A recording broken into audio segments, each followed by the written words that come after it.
Olá, amigos! Começa hoje na TV Opinião e Piracicaba TV, canal 5 da NET, o meu programa de entrevistas, onde vou conversar com diversas personalidades ligadas a assuntos relevantes para Piracicaba e região. E por falar em relevância, nenhum assunto mais desafiador hoje do que os problemas com o meio ambiente, como a falta d'água, por exemplo. E para falar sobre esse e outros assuntos, hoje no estúdio, o senhor José Carlos Masson, que para quem não sabe, é meu pai e é um grande ativista das causas do meio ambiente.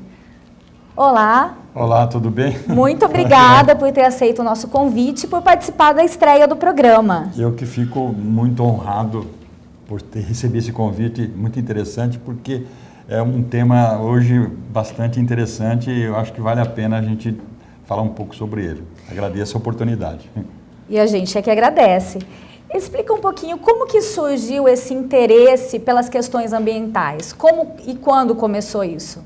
Olha, é interessante porque eu fiz parte do Rotary Internacional e ao redor da década de 80, quando nós entramos, eu fui convidado para participar da diretoria, onde tem uma área que fala sobre a comunidade. Isso dá uma oportunidade de você se interessar pelas causas sociais e ambientais.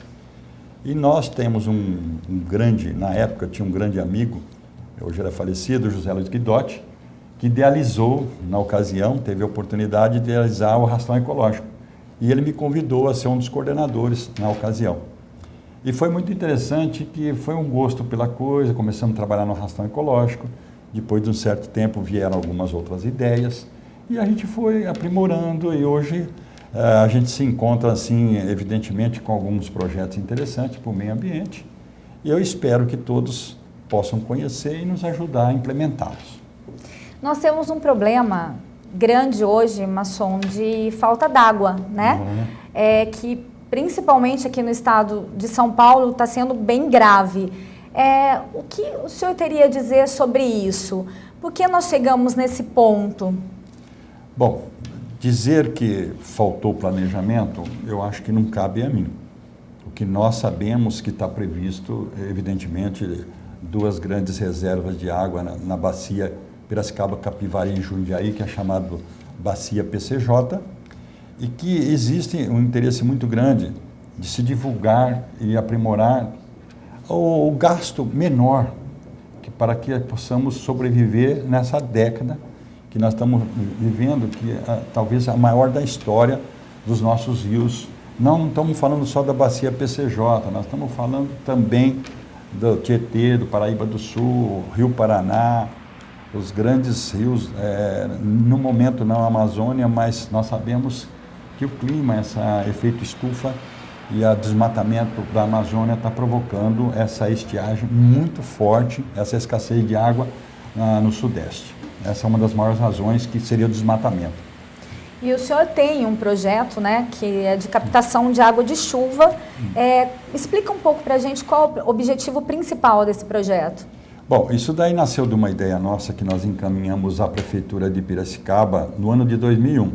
Depois, através de audiências públicas, em 2004, ele foi implantado no Plano Diretor de Desenvolvimento. O que é Plano Diretor de Desenvolvimento? É um planejamento que se faz em todas as cidades com mais de 20 mil habitantes, com o propósito de se planejar bem a cidade. E, na ocasião, foi colocado um dispositivo no Plano Diretor chamado permeabilização do solo, que significa que todos os projetos, todos os alvarás, todas as plantas aprovadas em Piracicaba, a partir daquela data, já estão com uma área permeável, quer dizer, é uma área para filtrar a água, que seria obrigatoriamente você aprovar uma construção hoje com o seu terreno no mínimo 10% de área permeável, no mínimo. E essa é a nossa ideia, qual que é? É de que com esse filtro você faz com que a terra absorva e essa água vai para o lençol freático. E essa nossa ideia, evidentemente, ela foi até premiada pelo Lions Internacional, esse ano de 2014, como um dos melhores projetos ambientais, porque ele está sendo divulgado em todo o território nacional. Qual que é a grande vantagem de estarmos dando essa entrevista? É que as pessoas que nos possam enxergar que nós temos capacidade, através de um gesto simples, fazer a drenagem maior da terra e essa água ir no lençol freático. Se todas as cidades do estado de São Paulo e do Brasil fizerem a mesma coisa, nós podemos começar a ter os nossos mananciais. Nós retomaremos as nossas nascentes. Por quê? Na medida que você faz a drenagem, você vai acumulando água no nosso lençol freático. O Lions está ajudando a divulgar essa ideia em nível nacional, porque não é um projeto de lei, ele foi implantado no dispositivo no Plano Diretor de Desenvolvimento, e ele deve, pelo Lions, ser divulgado em todo o território nacional. E com relação a esta ideia, eu, como faço parte do CRECE, não da diretoria, mas sou delegado regional do CRECE, eu encaminhei para o presidente, nosso presidente São Paulo Viana, esta ideia de quais são os critérios adotados em Piracicaba para que seja divulgado em todas as prefeituras do estado de São Paulo. Essa é a nossa contribuição como corretor de imóveis, e o CRECE vai dar para esse projeto chamado captação de água de chuva. E, por exemplo, as construções já existentes, elas têm então que ter uma adaptação, elas têm que ser adaptadas a isso? Não é necessário, isso é uma lei nova, evidentemente que não é uma lei, ela está incluída, é um dispositivo plano diretor, que faz com que todos os imóveis, a partir de 2004, já estejam dentro dessas condições. Evidentemente que, isso eu vou fazer um pedido a todos que nos estão assistindo, que fiscalizem, porque a partir de 2004, todos esses projetos foram aprovados e tem que ter os 10% no mínimo permeável para captação de água de chuva. Se aquele morador mudou e acabou passando um cimento, ele impermeabilizou, ele fez com que aquele terreno não filtrasse mais a água. Isso, no futuro, eu acho que o governo municipal, e acredito que um dia até pela federação, possa, não é simplesmente multar, mas fazer uma lei que permita que todas as pessoas que tiveram a sua aprovação não modifiquem. E aqueles que provarem que hoje, através de fotos, que hoje ele é impermeabilizado o solo e ele passou a permeável, que ele tenha um benefício tributário, por exemplo, pagar menos IPTU, um percentual. Eu acho que a lei, deveria ter uma lei sobre isso futuramente. Quem sabe a gente tem um projeto de lei. Como está sendo das contas de luz, né? Da economia de energia, que dá desconto, né? Mas aí não é um projeto de lei. Eu Sim. gostaria que essa nossa ideia um dia fosse um projeto de lei. Quem sabe eu tenho chance de receber um dia essa oportunidade de transformar isso em um projeto de lei. A gente sabe que são os pequenos atos assim do dia a dia, né, que influenciam na economia de água. O que o senhor daria de conselhos? O que as pessoas podem estar fazendo no dia a dia para economizar água, para a gente não chegar ao estado que nós temos hoje de escassez de água, principalmente no nosso estado, né? Bom, um número interessante, acho que todos devem saber, hoje, o assunto hoje em pauta em todo lugar é a água, né? Então, nós sabemos que Piracicaba é ao redor a per capita, quer dizer, hoje nós temos por pessoa um consumo diário de 160 litros.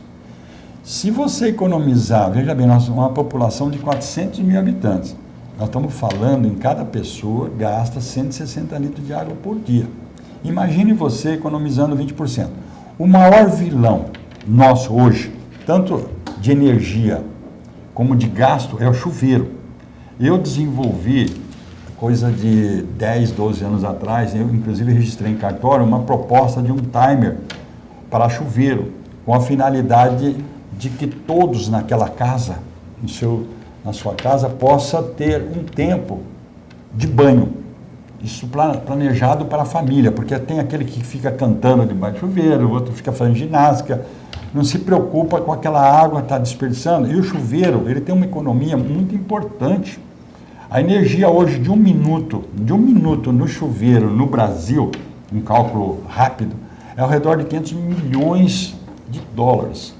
Então nós estamos falando de uma economia absurda o chuveiro, porque ele realmente consome muita energia. E as pessoas nem dimensionam isso, que cada minuto que está passando de água, ele está despejando 10 litros de água tratada. Então, o que eu recomendo é o banho padronizado. É muito interessante, essa ideia eu protocolei em cartório. Eu espero um dia transferir para Lorenzetti e para Coel, para que se transforme esse timer de chuveiro, dando tempo de 1 minuto para que ele se enxague, senão ele vai levar uma ducha de água fria. Esse projeto é padronizado. Com certeza. Nós vamos agora a 1 minuto de intervalo e voltamos daqui a pouco.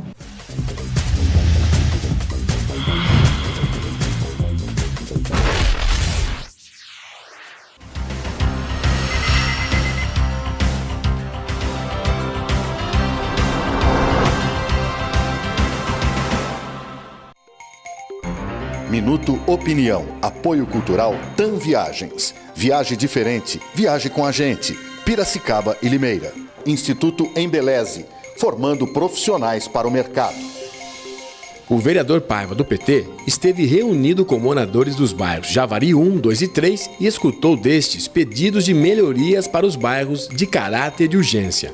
Esgoto correndo a céu aberto, bem próximo a uma nascente, é uma das preocupações do vereador, que quer a preservação da área e a canalização desta saída de esgoto. Para aumentar a segurança para a população, redutores de velocidade serão requisitados, implantação de cerca para as calçadas que ficam próximas a barrancos que oferecem risco de quedas para pedestres, corte de mato alto, reparo nas calçadas que estão com o piso em mau estado de conservação. Olha, o bairro precisa de algumas intervenções imediatas do poder público. No final da Avenida Corcovado, nós precisamos asfaltar para melhorar o acesso tanto no Javari como nos condomínios Piracicaba 1, 2 e 3.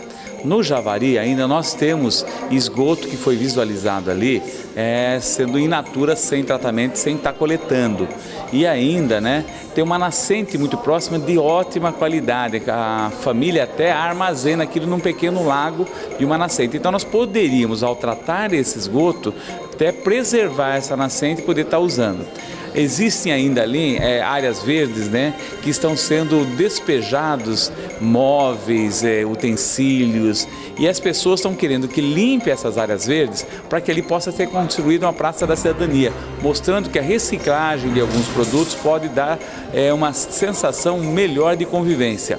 Temos lá em cima, na rua Caju, um processo de a velocidade excessiva, estamos precisando colocar alguns redutores de velocidade, e na calçada, do lado direito, indo do centro bairro, tem um declive muito forte, que nós precisamos colocar umas defensas ali e remover 2 árvores, porque fica difícil das mães passarem com carrinho de bebê e cadeirantes sequer não passa mesmo por ali. Então ali no Javari, algumas dessas situações estão sendo captadas pelos agentes de saúde, e a gente teve colocando à disposição para tentar resolver isso na passagem que demos lá por esse bairro, em torno de 2 horas andando por todo o bairro. Outra providência pedida pelo vereador é a manutenção nos brinquedos no parque e também mais fiscalização por parte da prefeitura nas áreas verdes, pois lixos estão sendo depositados de forma irregular. Minuto Opinião. Apoio Cultural TAM Viagens. Viaje diferente. Viaje com a gente. Piracicaba e Limeira. Instituto Embeleze. Formando profissionais para o mercado.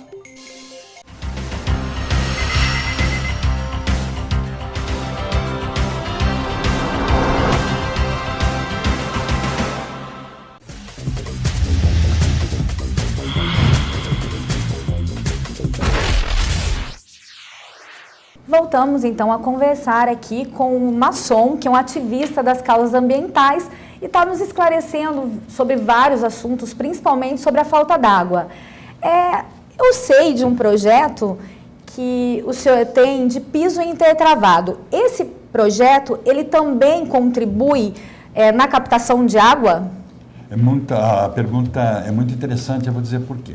Quando nós falamos de permeabilização do solo, nós estamos dizendo, quando a pessoa está pensando em apenas solo, está pensando em grama, porque eu não sei se você sabe, 1 metro quadrado de grama representa a captação de 100 litros de água aproximadamente. O piso intertravado tem uma função também de uma drenagem maior.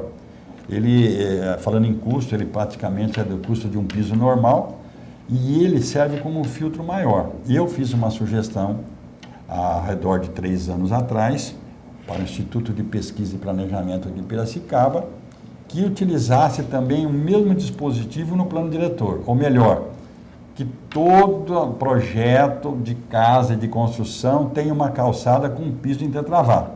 Com isso, você teria uma cidade com sustentabilidade, com a capacidade de fazer um filtro maior da água para o lençol freático. E também, na ocasião, eu aproveitei e pedi que fosse também colocado na implantação no alvará de uma casa, além da calçada com piso intertravado, uma lixeira, porque evita que nos dias de torrenciais, de uma chuva forte, esse lixo não vai para os bueiros, tampando os bueiros e para os nossos rios. Essas foram as duas ideias que encaminhei. Estou aguardando um parecer do Instituto de Pesquisa e Planejamento de Piracicaba. Agora, continuando, né, a falar sobre meio ambiente, eu sei que o senhor coordena o Arrastão Ecológico. Como que surgiu, né, desde quando que o senhor coordena esse projeto e qual seria o objetivo principal do projeto? Bom, como eu falei inicialmente, na ocasião eu era diretor de serviços à comunidade no Rotary e lá junto com o Zé Luiz Guidodi nasceu o Arrastão Ecológico. E de lá para cá, todo ano a gente faz esse arrastão com um propósito maior de conscientização ambiental. Fazer com que as pessoas possam refletir um pouco mais ao jogar uma latinha, uma garrafa PET. Não sei se vocês sabem, nível de Brasil hoje, e Piracicaba está dentro desse contexto. Nós estamos reciclando só 5%. Imagine você que está jogando por dia ao redor de 700 gramas de lixo. Nós somos em 400 mil habitantes. Ao redor de 700, nós estamos falando de 280 toneladas dia. Se você recicla só 5%, você não está reciclando nada.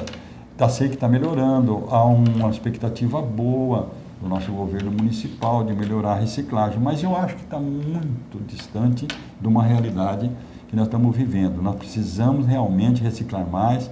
Nossos aterros sanitários, eu acho que deveria ter separado, evidentemente, evitar de ter material reciclável lá. Latinhas, PET, papelão, de uma certa forma vidros, evitar que isso vá para o nosso aterro sanitário, porque não sei se vocês sabem, só o plástico demora mais de 100 anos para decompor. Uma garrafa, talvez 1000 anos. Imagine que nós estamos jogando esse produto, que hoje representa 80%, dentro do nosso lixo, que vai se decompor, vai criar chorume, vai misturar com orgânico. E nós deveríamos ter separadamente esses aterros somente, ou na maioria, só produtos orgânicos e não material reciclável, que além da economia, evita gastos de energia também, porque para você fazer, evidentemente, o alumínio, você gasta muito dinheiro com energia. O que, assim, né, todos esses arrastões, né, que o senhor já coordenou, o que de mais curioso o senhor já viu na beira, as margens do rio? Veja bem, hoje, recentemente foi feito uma coleta em função dessa baixa aí, né, do rio, em baixa vazão, de pneus, não sei se recolheram, acho que 200 ou 300 pneus que estavam lá. Mas já vi televisão, caixa de televisão, sofá, bicicleta, todo esse material aí é um absurdo. E todos os anos a gente coleta, mas é mais simbólico. O que nós queremos é que o povo se conscientize. E olha, nós estamos conseguindo com sucesso, nossos arrastões estão trazendo pessoas, formadores de opinião, para que nos dê esse apoio ecológico hoje e ambiental. O que é bacana também, que eu vejo no Arrastão Ecológico, é que muitos jovens participam, né? A grande maioria são jovens que participam desse projeto, né? E eu acho isso muito interessante, é sinal que os jovens eles estão cada vez mais interessados e mais conscientes das causas ambientais, não é isso? Houve uma evolução muito grande. Hoje nós sabemos que nas escolas estão transferindo esse saber, né, esse colegiado aí é importante porque as crianças já vão preparadas para suas casas, sabendo que é um produto reciclável, que é um produto orgânico, que não deve misturar esse produto nas latas de lixo. Então nós estamos vendo, nesse nosso arrastão ecológico, nós temos o pessoal de escoteiros que participam, o pessoal do Formar, que são aqueles jovens lá, antigo Guarda Mirim, né?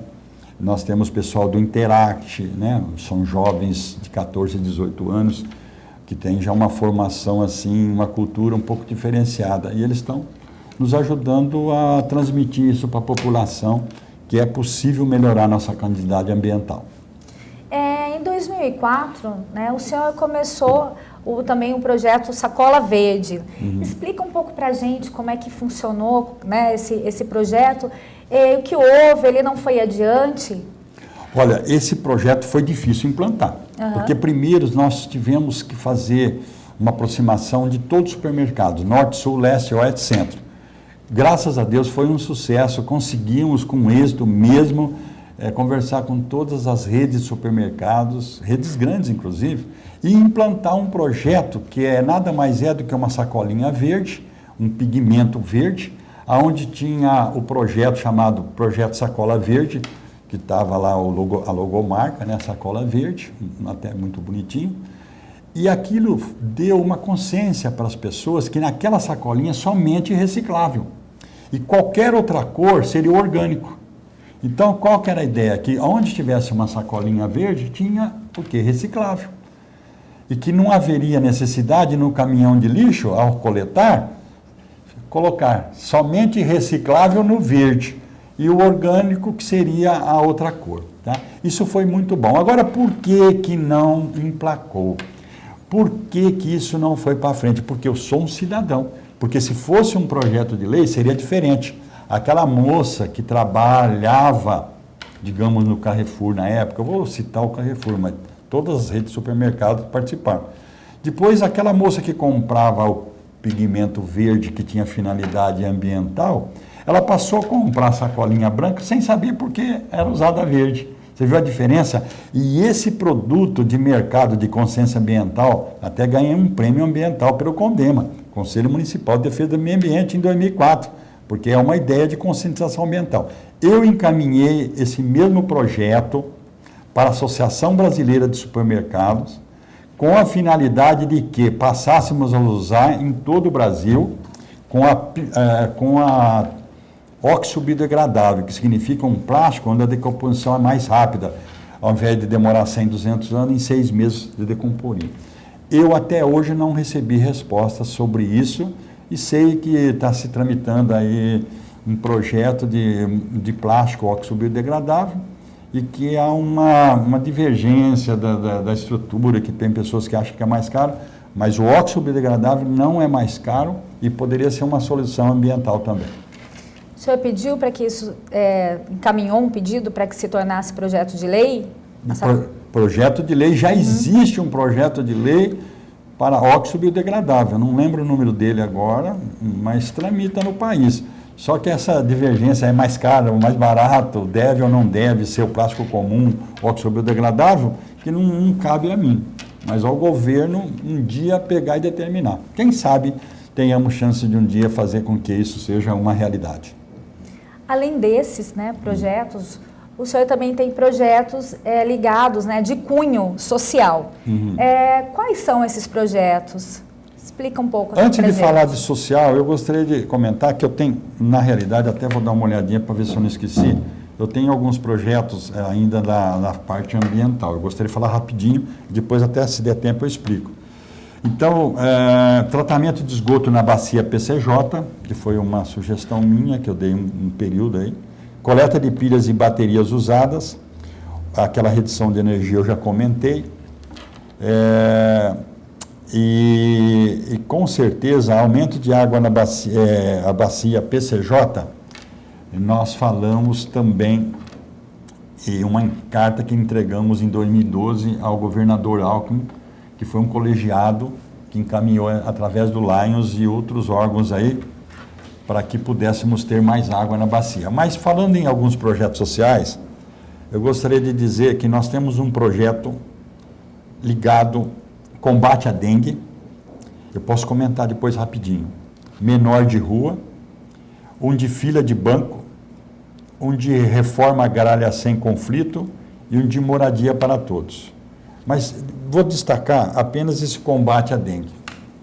Que hoje está sendo um problema bem grave. É um problema muito sério, todos estamos região. vendo, e eu encaminhei, inclusive, a Câmara Municipal, através do Ari Pedroso, para o município de Piracicaba, que é uma indicação chamada 3896, com a ideia de que todas as casas que estão hoje vazias, tanto para aluguel como para a venda, pudesse ter naquela placa de aluga-se ou vende-se, um selinho verde como esse, ó, aonde está vistoriado contra a dengue. Qual que é a ideia? Aonde tiver numa placa esse selinho, foi vistoriado o imóvel. Significa que a própria população pode contribuir, sabendo que nós temos os telefones com facilidade de zoonose, para dizer o seguinte, o que não tiver, o selinho não foi vistoriado.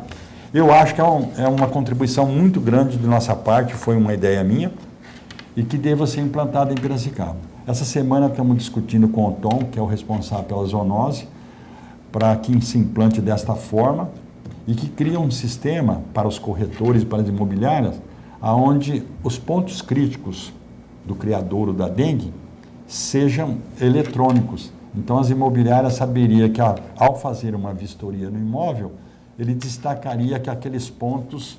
Tem um sistema. Um sistema, né? Que vai dizer, aqueles pontos são críticos, o vaso sanitário, papapá.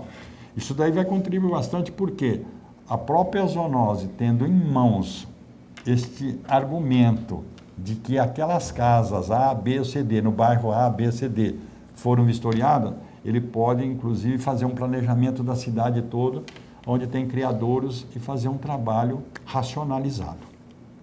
E sobre menor de rua, explica pra gente sobre esse projeto, que é um projeto tão bonito, né? Então, encaminhamos em 1999 uma proposta para o José Machado, na ocasião ele era deputado federal, em Brasília.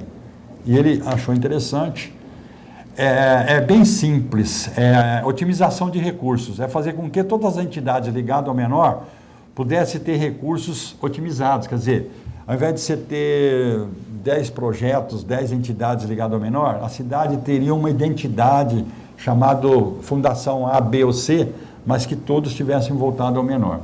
Havia uma concentração de recursos para isso daí. O José Machado gostou muito, fez até um comentário que encaminhou esse projeto à Comissão de Direitos Humanos em Brasília. Eu tenho essa carta até do José Machado, e foi em 1999. Por que ela não evoluiu? É porque depende de opiniões diversas e também formação política muito forte em cima disso, e quem sabe um dia a gente tem a chance de desenvolver esse projeto na nossa cidade. É um sonho meu, desde 1999 foi encaminhado e tem um parecer favorável do governo federal. Essa é uma das razões que me deixa muito animado de um dia, quem sabe alguém falar, ao invés de ter apenas resoluções ou algum sistema que pudesse ter pessoas mais interessadas e te tornar um projeto de lei. Vocês entenderam o que eu quero dizer? Que ao invés de ter 10 projetos ligados ao menor, teríamos só uma identidade, com recursos otimizados pelo governo municipal e estadual. Seria só uma entidade, seria isso? Seria uma fundação com princípios de formação, inclusive agrícola, fora da cidade, dando poderes e aproveitamento dos recursos de voluntariados, professores, pessoas profissionais de diversas áreas, para tornar um projeto autoprofissionalizante, com metodologias para saúde, educação e assim por diante, com recursos bem finalizados e que todos soubessem que tem um projeto voltado ao menor em sua cidade. Masson, muito obrigada pela sua participação no programa, né? Nós voltaremos a conversar em breve, porque realmente os assuntos são muito interessantes. Tem muita coisa para a gente estar conversando por aqui. Eu que fico agradecido, é uma oportunidade fantástica, muito relevante. Isso faz com que você possa se comunicar com as pessoas e entender que com pequenos gestos você pode contribuir decisivamente às questões sociais e ambientais de sua cidade e, por que não, no nosso país. O programa termina aqui. Até uma próxima oportunidade. Eu aguardo vocês em breve.